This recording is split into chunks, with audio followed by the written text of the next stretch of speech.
Ay, Pupunta tayo sa site. site anong site?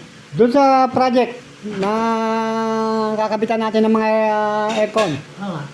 Titingnan natin yung kung ano ng sitwasyon. Oo.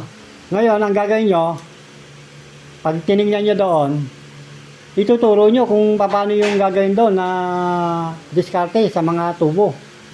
Titignan ko lang ha. Oo, sasabihin nyo yung mga nagtatrabaho doon ng mga construction. Dito, dadaan yung tubo namin dito, kamo. Dito, dadaan yung water drain. Dito ikakabit yung indoor, dito ikakabit yung outdoor. Ng aircon. Ganun lang sasabihin nyo lang, ganun lang kasimple. Kasi nasa likod mo lang ako, tinitignan lang kita eh. Halimbawa, aakyat ka doon sa mataas, papanik ka ng handbang nyo, titignan kita.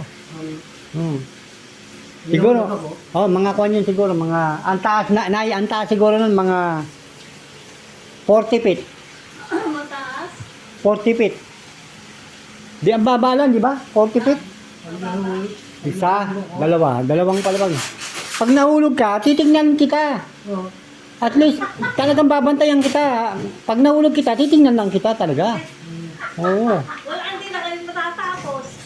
Bakit? Titignan mo na lang.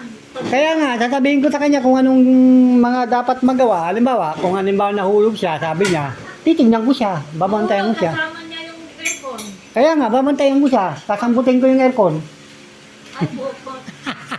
Hindi na kayo matatapos. Kasi bali na yung ano na, bukod yung tatay. Hindi, madali lang yun. Tatawagin ko yung manghihilot. Ha? Manghihilot. Milot. Halimbawa, pag nahulog siya, tatawagin ko yung manghihilot. Ihilutin yung aircon. Kasi nalukot. Ay, bukot. Aircon pa nilutin. Ang galing ko, no? Ayaw ko na mag-aircon eh. Gay. Hindi nyo nakita kung gaano kayo kasupportive sa inyo. Ganon ako sumusuporta sa inyo. Talagang, Grabe sa suporta na tayo. talagang, Patay ang kasama. pag-iingat talaga. Isipin mo tayo, tinitignan kung mabuti kayo. Pag nalaglag yung aircon, sasambutin ko yung aircon, siyempre. Oo. Ganun yun. Kaya, dapat, ganun yun. Kasi, ganun na ganun ako ka-concern na sa kanya. Kasi, binabantayan ko siya. Pag nahulog siya, di titignan ko talaga siya kung saan siya mahulog. Ay, Titignan ko lang, siyempre. Halimbawa, mahulog siya ganun, titignan ko kung saan siya mahulog, ganun. Dahil sasambutin ko yung aircon. bakit yung aircon ang sasambot? Ay, siyempre, parang tulong ko sa kanya yun eh. Ano? Kesa naman mahulog siya, hawak-hawak niya pa yung aircon. Kukunin ko yung aircon. Dalawang sabi mo, ako 1,000. Oh. 1,000 sweldo ko. Tapos si Tatay One, bibigyan ko siya ng sahod. Magkano?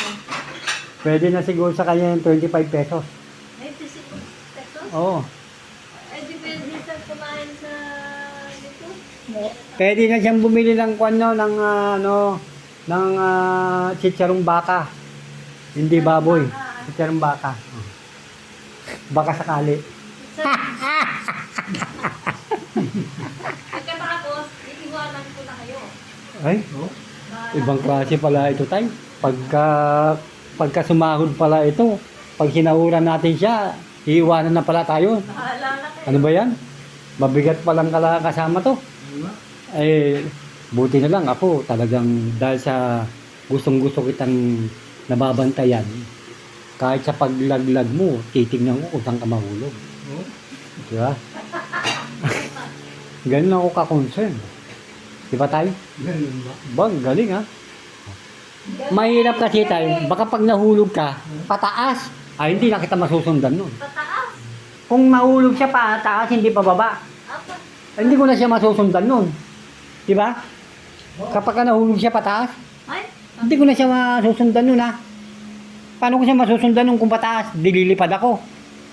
Di pa bayaan ko na lang siya para siyang lobo na lilipad na pagkain. patay. Di ba? At least, makakita siya ng aeroplano, pwede siya sumabit dun sa tumbutyo. Sasabit siya sa pit. Ayos ba yun tayo? Ay, Ang galing yung mga naisip ko, no? Talagang matindi yan. Galing, galing. Oh, galing, galing, galing. Okay ba yan? mga sabi Yan! Yan! Palayasin ako ng aeroplano. Okay, teka, magbibihis na ako at aalis tayo ha. Okay.